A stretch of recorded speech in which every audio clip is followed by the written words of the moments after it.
You've probably heard that fruits and veggies are healthy, right? But what about the pesticides and chemicals used on them? Are they really safe to eat? I'm Dr. Partha Nandi, and I'm going to talk to you about 2 new items in the Dirty Dozen list, a myth about organic farming, and what the Nandi family does, and how you too can minimize your exposure to pesticides. So first, let's talk about the Dirty Dozen. You will select 12 general prisoners convicted and sentenced to death or to long terms of imprisonment. No, not that one. I'm talking about the Environmental Working Group's annual list detailing which fruits and veggies are the worst when it comes to pesticide contamination. Now, we're talking about conventionally grown fruits and vegetables. In 2023, 2 new candidates were added to the list. Now, these are the ones we eat a lot in our household, so it was quite a shock for us to see them listed. One of them was literally one that we eat every single day. So let's get into it. First of all, what are pesticides? For those who aren't familiar, pesticides, they're chemicals that are used to keep bugs away from plants. If you've ever grown a summer vegetable garden, we have, you've no doubt struggled with various pests. Maybe you've had hornworms or aphids chomping at your heirloom tomatoes. Maybe you struggle with spider mites on your ghost peppers. Now imagine you have acres and acres of tomato plants, right? Enter pesticides. They're necessary, but consuming too much of them can be bad for us. The more you consume conventionally grown produce, the greater your potential exposure to harmful substances. Now, groups that are at higher risk, such as kids, pregnant people, and those with weakened immune systems, can face more negative effects from pesticides. When it comes to children, they're especially sensitive to chemicals, so it's crucial to do everything we can to minimize their exposure.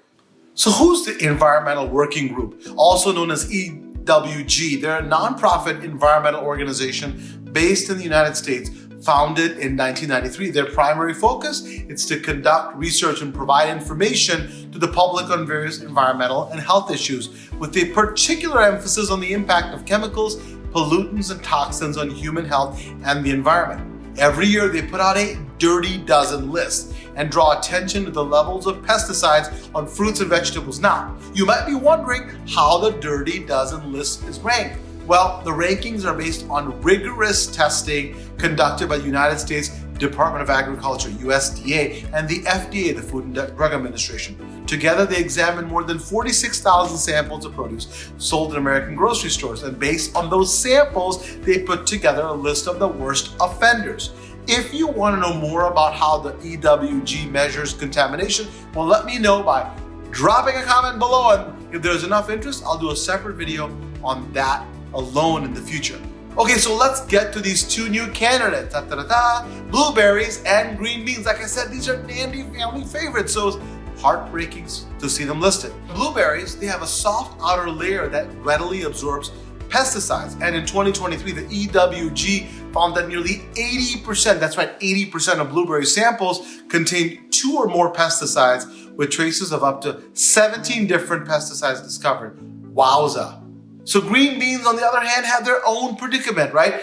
Again, in 2023, more than 70% of green beans sampled were found to contain at least 2 pesticides, with a staggering total of 84 different pesticides discovered across the entire crop. What's more, 6% of samples showed residues of acephate, a toxic pesticide banned by the Environmental Protection Agency, or the EPA, for use on green beans over a decade ago. You know, we love to saute our green beans with a little olive oil, garlic, and onion. Because of these findings, many folks focus on buying organically grown produce. We buy organic fruits and veggies whenever we can. Now, you can also look for organic produce in the freezer section if you're tight in your budget or just cannot eat the big box quantities before they go bad. Right? Try the frozen. We love the frozen organic broccoli. Now, what might surprise you is this, that organically grown fruits and veggies, unless you get them out of your own backyard, are also treated with various pesticides. Now, a common misconception is that organically grown produce is entirely free of pesticides.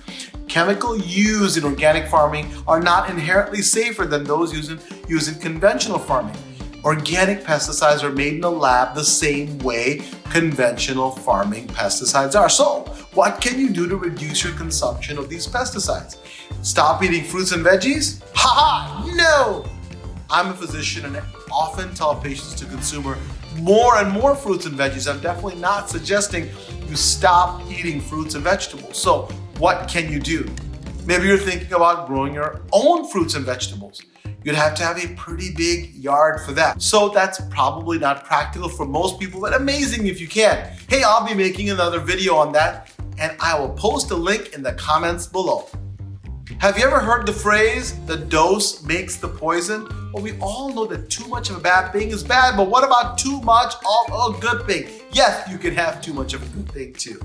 So when people say the dose makes the poison, they're saying that the harmfulness of something depends on how much of it you're exposed to. In this case, how much produce you eat, potentially. Now, as I mentioned, even things that are healthy for you can become harmful if you have too much of them. Let's take water for an example, right? Water, it's essential for life and it's good for you, right? But if you drink an enormous amount of water in a very short time, guess what? It can be harmful. This extreme case is known as water intoxication or water poisoning.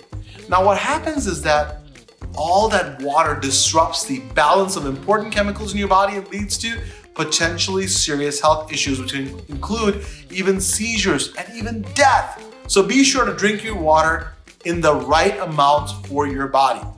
Now, the idea here is that even something as beneficial and necessary as water, hey, it can be harmful if you consume it in excessive amounts. Now, when we're talking about pesticides on produce, this applies as well. So here's what you can do to reduce your pesticide exposure on both conventionally grown and organically grown fruits and veggies. Make sure you're washing all your fruits and vegetables thoroughly. Really important, and we do it all the time in the Nandi household. I'll show you how in just a minute. And while washing may not eliminate all pesticides, it significantly reduces the pesticide residue in your produce. Unwashed fruits and vegetables, well, they tend to contain far more pesticides than their washed counterparts. Now, first, wash your hands, right? We talk about this all the time. This is super important whenever you're handling food. Next, rinse them under running water.